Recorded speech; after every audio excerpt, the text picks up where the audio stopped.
اقترب للناس حسابهم وهم في غفلة معرضون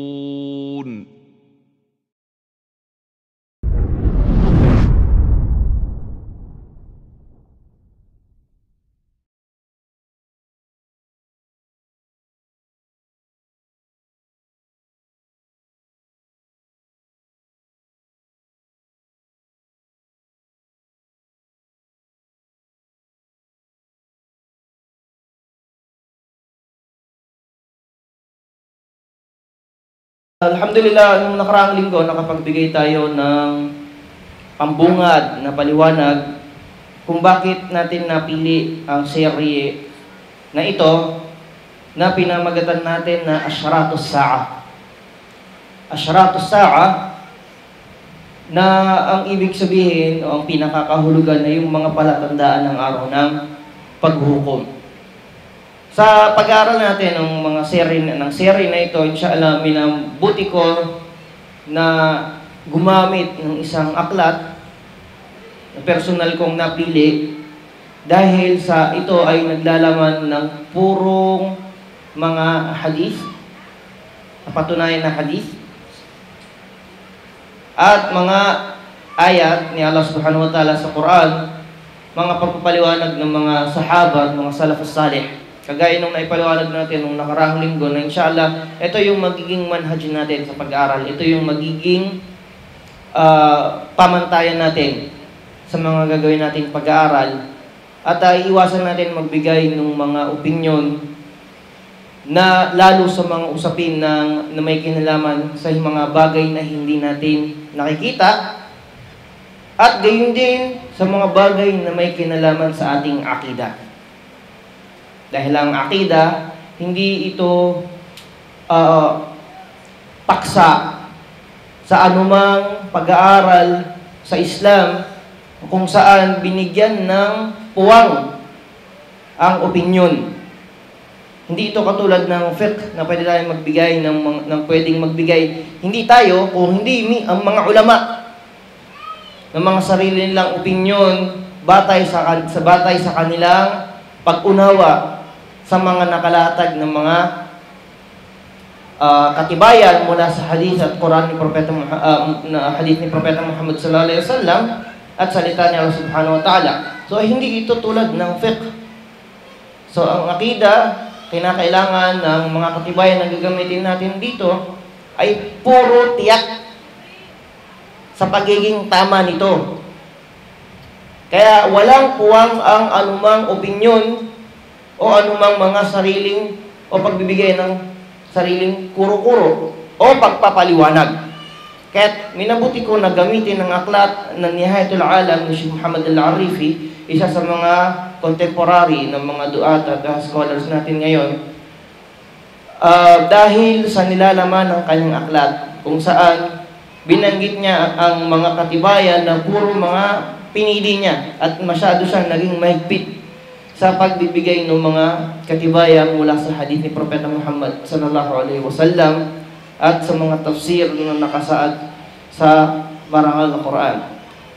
So inshallah, ito yung gagamitin natin aklat sa kabuuan ng serye na ito, na inshallah matapos natin ang aklat na ito na mayroong mahigit sa 380 pahina. So inshallah, kung matapos natin ito, matapos natin kasama ninyo ang serye ng aralin na ito, ng mga palatandaan ng araw ng paghukom, masasabi natin na napag-aralan natin yung isang buong aklat na yon na tumatalakay sa paksa na tinutukoy natin. So, nagbigay tayo ng paliwanag sa kahalagahan nito ng pag-aaral ng mga palatandaan ng araw ng paghukom at ang mga kapakinabangan na mapupulot natin sa pag-aaral nito. So inshallah, ngayong araw ay magsisimula tayong magbanggit ng ilan sa mga palatandaan ng araw ng paghukom. Pero bago yun, bigyan muna natin ng paliwanag ano ang kahulugan ng Ashratus Sa'a. So Ashratus Sa'a, marami sa mga aklat na tumatalakay patungkol sa paksain na ito.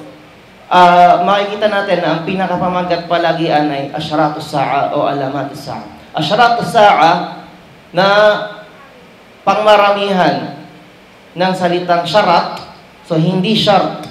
Kasi ang syart sa Arabic, ang ibig sabihin ay kondisyon, ang plural din nito ay asyarat. Pero ang syarat, bifathi ra. Kasi yung una, syart, okay? Sukun, ang ra. Pero ito, bifathi ra, ang ibig sabihin ay alama o palatandaan. Na ang plural form din nito ay asyarat. So, ang syart o ang syarat o ang asyarat, ang ibig sabihin ay mga palatandaan. So, asyarat, as-sa'a. As-sa'a na ang kahulugan naman ay oras.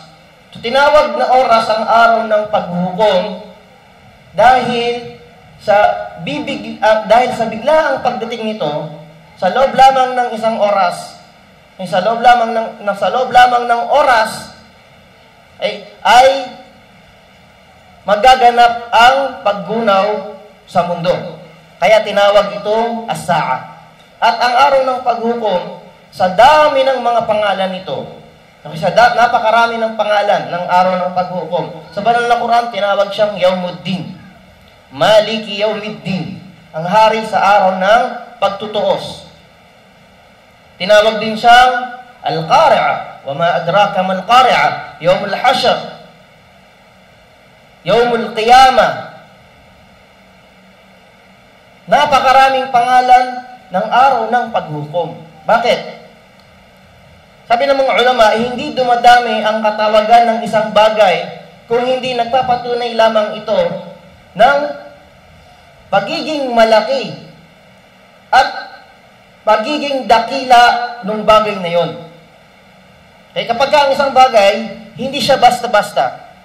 Okay? Meron siyang malaking papel na gagampanan, nagkakaroon ito ng maraming katawagan. Okay? Kahit sa mga tao, okay? Yung tao na nakilala at meron siyang mga ginawa na hindi nakakalimutan ng tao, kadalasan, nagkakaroon siya ng maraming mga alias at maraming katawagan. Ang Propeta Muhammad sallallahu alaihi wasallam, napakarami niyang pangalan. Nabanggit sa isang hadith, nagbanggit ng 5 doon, bukod sa Ahmad. Okay? So, ang pagiging marami ng pangalan ng araw ng paghukom, palatandaan na kagad sa atin na ang bagay na ito ay napakadakila, kaya naman dapat natin itong paghandaan. Dahil katotohanan na ang araw ng paghukom ay nagsisimula sa kamatayan ng isang tao. Kaya nga ang araw ng paghukom, sabi pa ng mga ulama, dalawa ito. Merong yung minor na araw ng paghukom na magsisimula sa araw ng kamatayan ng isang tao. Pero yung mas malaking uri ng paghuhukom ay yung sa huling araw. Yun, sa huling araw kung saan harap lahat ng nilalang kay Allah subhanahu wa ta'ala at sa araw na yun ay tutuusin at bibilangin. Okay? Magtitimbangan ng lahat ng mga gawain na nagawa nila nung sila ay nabubuhay pa dito sa mundo. So, nagsisimula ang araw ng paghukom sa kamatayan ng isang tao. Okay? So, at ang bagay na ito, walang duda na kinakailangan nating maghandaan. Kaya ang isang taong may sakit at tinaningan na ng doktor sa kanyang buhay. Okay? At sabihin natin na ang taong na ito ay mayroong paniniwala sa kabilang buhay. Okay? So, ang tendency, kapag nalaman at nataningan siya, nabigyan siya ng doktor ng mga ilang araw, nasabi, hanggang dito ka na lang mabubuhay. Ang tendency, dahil dala ng paniniwala niya na meron kabilang buhay, paghahandaan niya yun. Kaya minsan nagiging biyaya para sa kanya yun. At yung kaalaman, kaya nga yung pakaalaman hinggil sa kamatayan, hinggil sa araw ng paghukom, bagay na itinago ni Allah subhanahu wa ta'ala sa mga tao.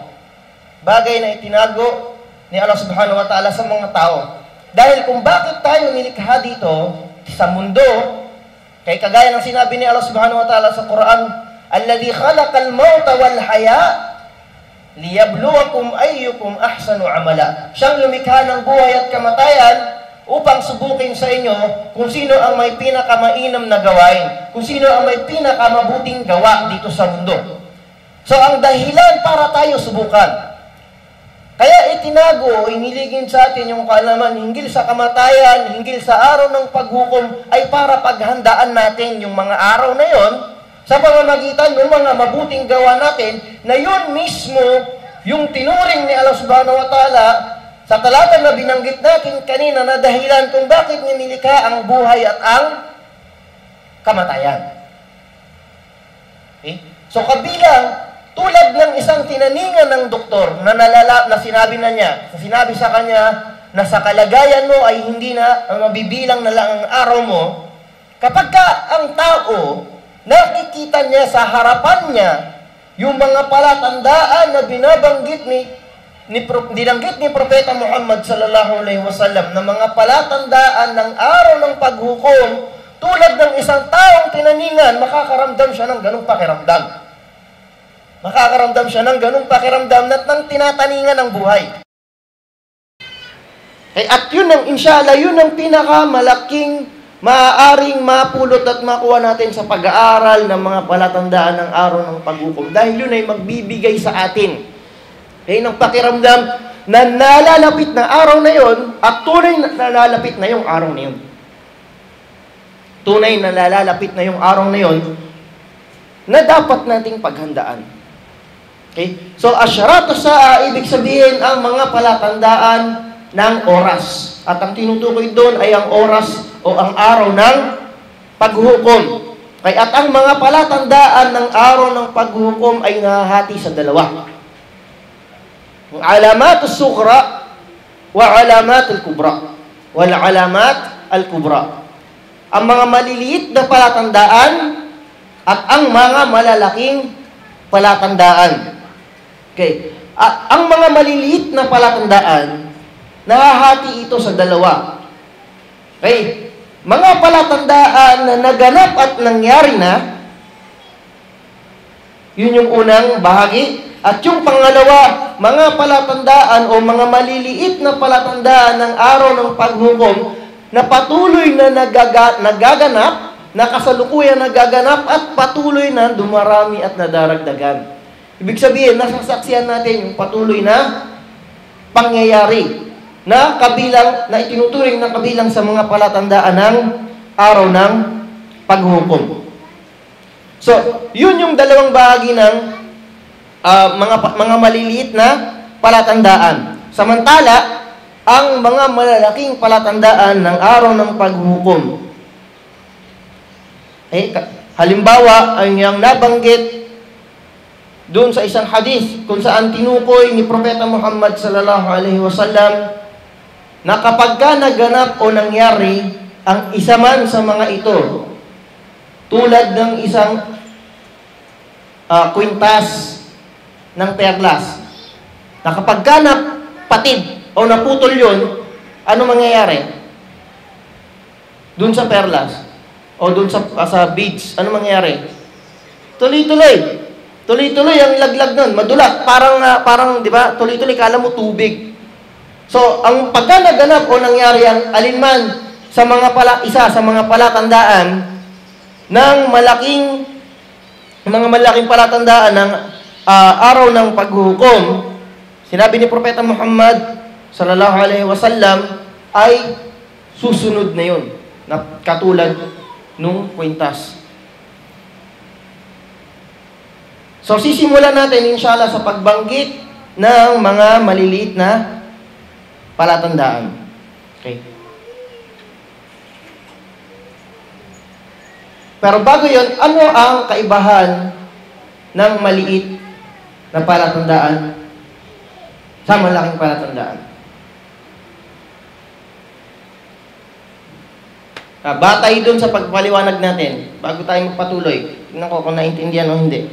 na ipaliwanag natin kung ano yung mga palatandaan at ano yung tinutukoy ng mga maliliit na palatandaan at yung mga malalaking palatandaan. So ano ang kaibahan ng maliit na palatandaan at ng malaking palatandaan ng araw ng paghukom? Batay doon sa pagpapaliwanag natin kanina.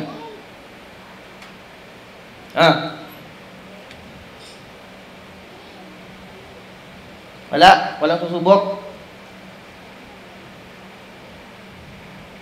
Sige, para mas mapadali ko sa inyo, kung ang pagbabatayan natin ay panahon, kung ang pagbabatayan natin ay ang panahon o ang oras, ano ang pagkakaiba ng maliit na palatandaan sa malaking palatandaan?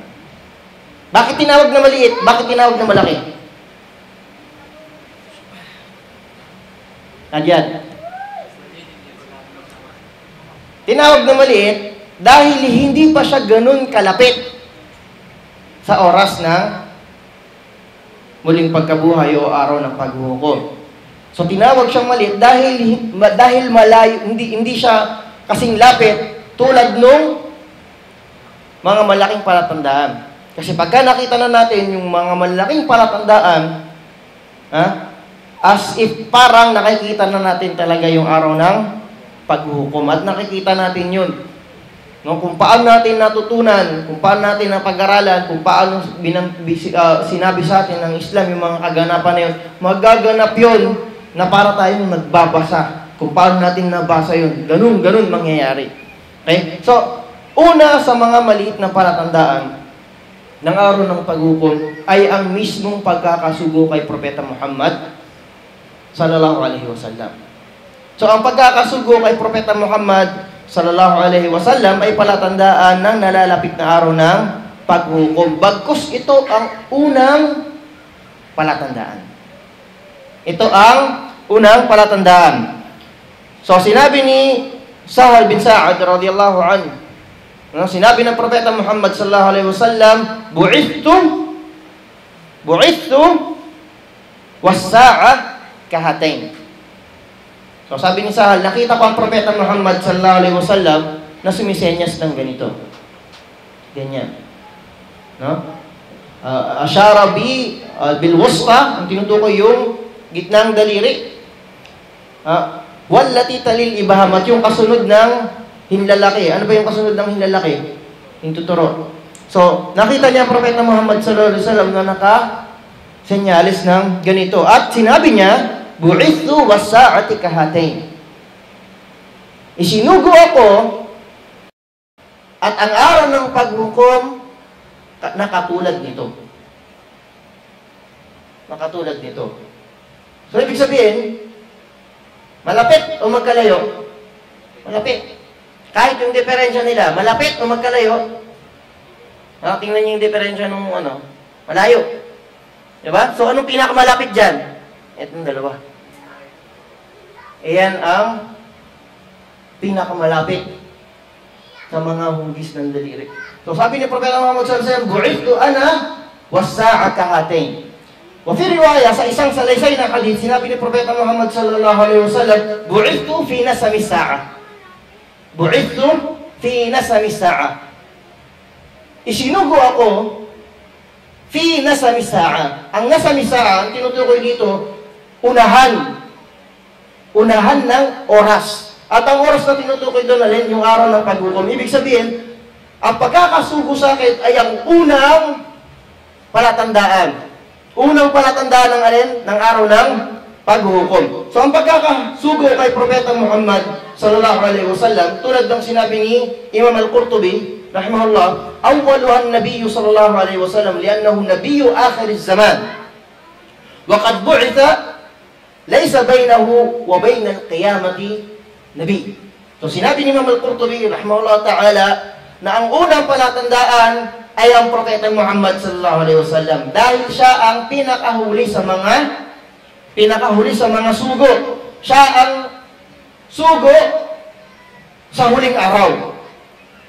Siya ang sugo saan? Sa huling araw. So tinawag siya na sugo sa huling araw at ang pagkakasugo kay Propeta Muhammad sallallahu alaihi wasallam, alam natin lahat, na siya ang huling sugo at siya ang huling propeta na wala ng propeta pa pagkatapos niya. So walang propeta sa pagitan ng pagkakasugo kay Propeta Muhammad sallallahu alaihi wasallam at sa oras at araw ng paghuhukom. So ito ang unang palatandaan. Kasunod nun ay yung pagkamatay ni Propeta Muhammad sallallahu alaihi wasallam.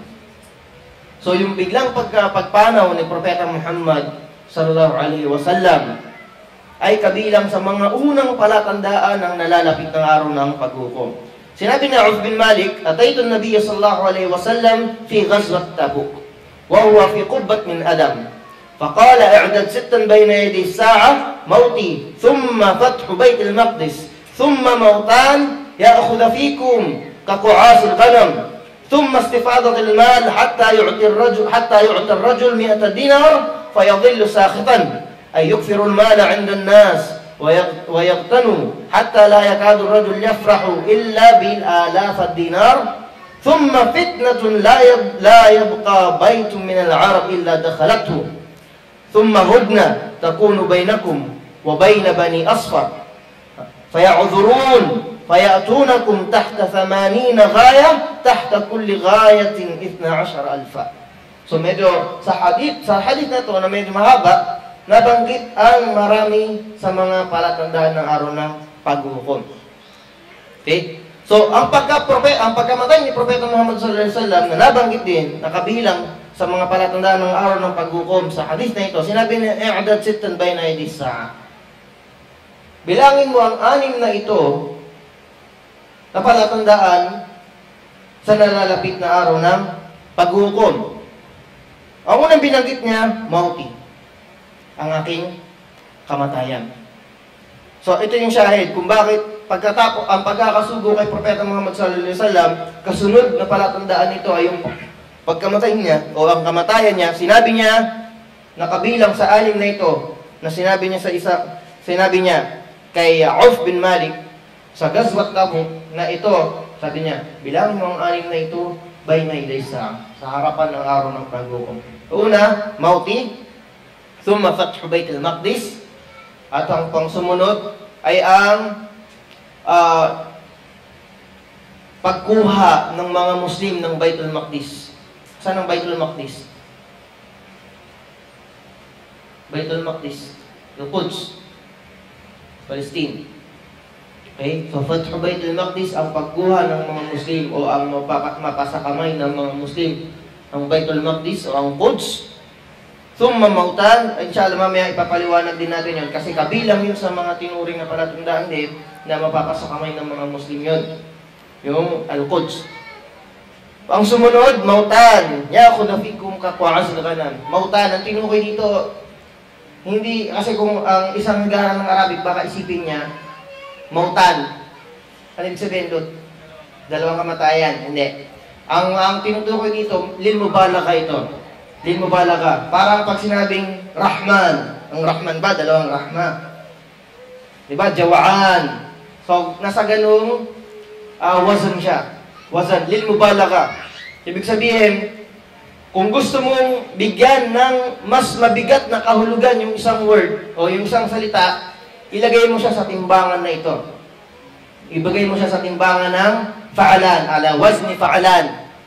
Ala wazn fa'alan. Rahman, Jawaan, ano pa? Atsyan, Ta'ban.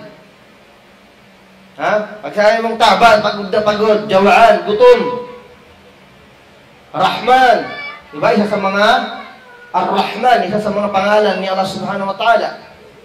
So, ang mautan na tinutukoy dito, hindi dalawang kamatayan. Kung hindi kamatayan, ala sigatil mubalagha o sa mas mabigat na kahulugan na to, dahil ang tinutukoy na kamatayan, dito, na palatandaan ng araw ng paghukom, mautan na ako nafikum kaqu'as al-ghanam. Kamatayan na inihayal tulad ng Propeta Muhammad sallallahu alaihi wasallam sa isang sakit na dumadapo sa isang kambing. No, na sa tindi ng sakit na yon, na hindi alam kung saan ang galing, may lalabas na lang na likido sa ilong ng kambing at pagkatapos nun, mamamatay na lang siya.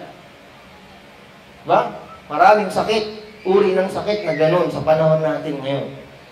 Na hindi alam ang dahilan, may lalabas na lang na So, yun yung tulad ni Propeta Muhammad sallallahu alaihi wasallam at yun ay kabilang sa palatandaan o malit na palatandaan ng araw ng paghukom. Thumma istifadatil mal hatta yu'tar rajul 100 dinar fa yudhillu sakhita. At ang pagdami ng pera, sabi ni Propeta Muhammad sallallahu alaihi wasallam, ang pagdami ng pera na sa panahon na yon, hatta yu'tar rajul, na mabibigyan ng isang lalaki ng 100 dinar. At ang dinar, nung panahon na yun, katumbas ng ginto. 100 dinar. Bibigyan siya ng 100 dinars, pero galit pa rin siya. Ibig sabihin, 100 dinars lang.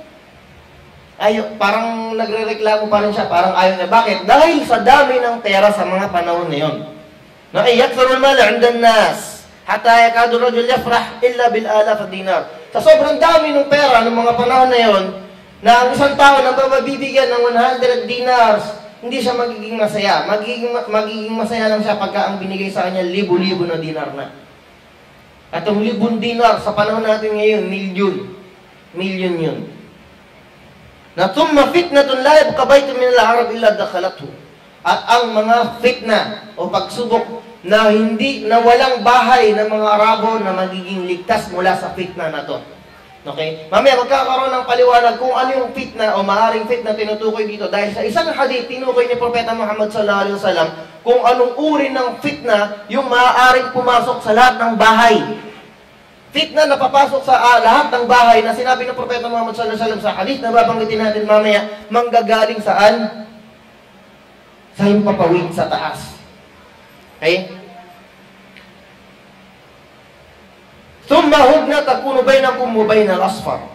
At ang kasunduan ng kapayapaan sa pagitan ninyo at ng mga Banu Asfar. Ang Banu Asfar, ang tinutukoy dito sa panahon nila ay yung mga Romano.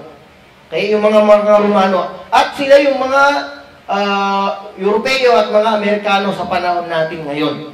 Okay, so magkakaroon ng usaping kapayapaan sa pagitan ninyo. Faya'udurun fayatunakum tahta 80, kaya papaliwanag natin yung mga kahulugan nito mamaya inshallah. Walaqad kanat wafatuhu sallallahu alaihi wasallam min a'zamil masaib allati asabatil muslimin.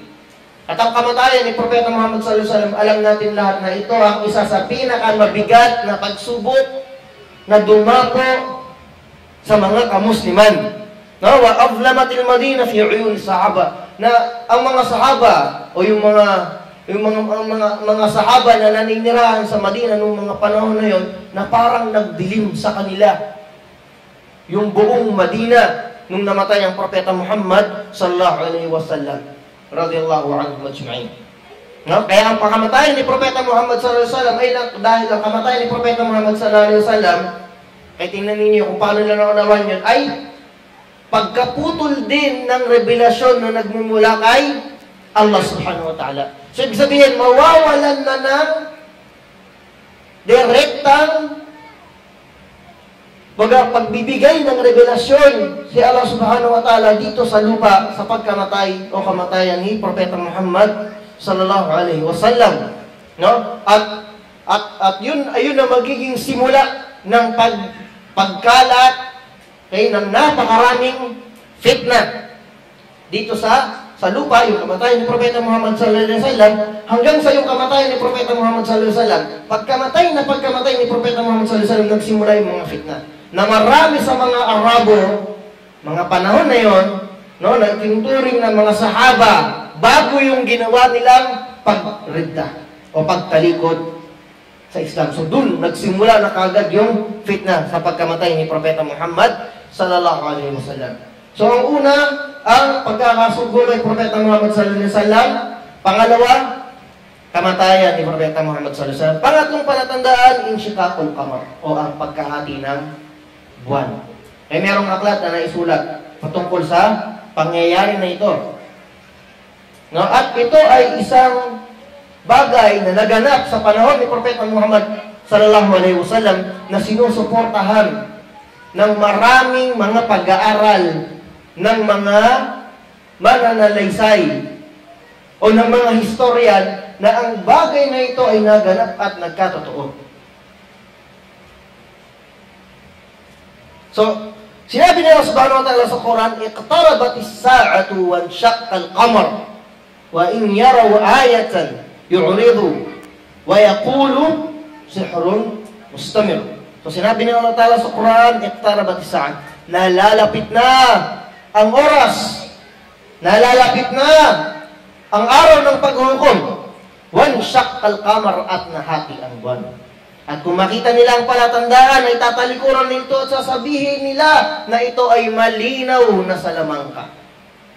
Kasi yung kwento na yun, alam natin na hiniling ng mga kuffar o mga musyrikin kay Propeta Muhammad sallallahu alaihi wasallam, humingi sila ng palatandaan.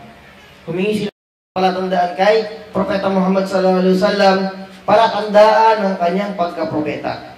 At dahil sa kufur na taglay nila, o pagtanggi nila sa katotohanan, nataglay nila, hiniling nila itong bagay na ito sa pag-aakala nila, sa pag-aakala nila na ito ay napaka-imposible. At napaka-imposible naman talaga kung hindi pahintulutan ni Allah subhanahu wa ta'ala. Okay? Magkagayuman, si Allah subhanahu wa ta'ala ay hindi niya pinabayaan ang kanyang sugo. Hindi niya pinabayaan si Propeta Muhammad sallallahu alaihi wasallam at hinayaan niya na mahati ang buwan sa harapan ng mga musyrikin. At nakita nila ang napakalaking buwan na yun na kung paano nakati. At yun ay isang napakalaking palatandaan na para sa kanila. Pero tulad ng Bani Israel, tulad ng mga angkan ng Israel na pinakitaan ng napakalinaw ng mga palatandaan ni Allah subhanahu wa ta'ala mula sa kanyang propeta na si Moses, pinakita sa kanila kung paano naging dugo ang ilog at napakarami pang mga palatandaan, ay tumalikod pa rin sila.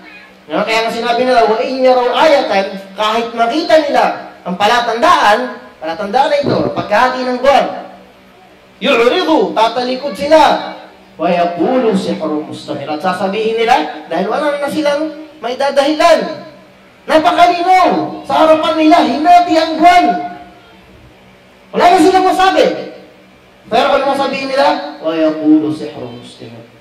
Yan ay salamangka. Salamangka lang yan. Tuloy-tuloy na salamangka. Patuloy na salamangka ginagawa mo, Muhammad. Okay? Sa tindi nung kufur, nung pagtanggi nila sa katotohanan.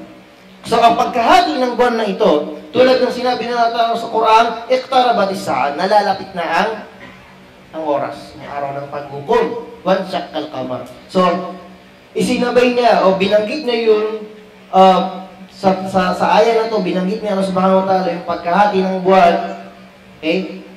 At tinukoy niya na ang kaganapan o ang pangyayari na ito ay palatandaan ng nalalapit na araw ng paghuhukom. Ang sinabi ni Anas radiyallahu anhu, inna ahla Makkah sa'alu Rasulullah sallallahu alaihi wasallam an yuriyahum aya fa arahum min shiqaq al-qamar. So sinabi ni Anas, kalugdan siya ni Allah, na ang mga taga-Makkah hiniling nila sa sugo ni Allah sallallahu alaihi wasallam na magpakita sa kanila ng palatandaan. Okay? Fa arahum, at ang ipinakita sa kanila ay ang pagkahati o ang pagkabiyak ng buwan. وقال عبد الله بن مسعود بينما نحن مع رسول الله صلى الله عليه وسلم بمنى إذا انفلق القمر فلقتين كانت فلقة وراء الجبل وفلقة دونه فقال لنا رسول الله صلى الله عليه وسلم اشهدوا. So sinabi ni Abdullah bin Mas'ud radiyallahu anhu, makasama namin ang sugo ni Allah sallallahu alaihi wasallam sa Mina, nang hinati ang buwan sa dalawa. Na ang unang bahagi, unang hati ay napunta sa likod ng bundok at ang kabilang kahati ay napunta sa kabila. At ang sabi ni Propeta Muhammad sallallahu alaihi wasallam, ishhadu, tingnan ninyo. So malinaw na palatandaan una sa pagkapropeta ni Propeta Muhammad sallallahu alaihi wasallam, at ito ay palatandaan ng araw ng paghuhukom.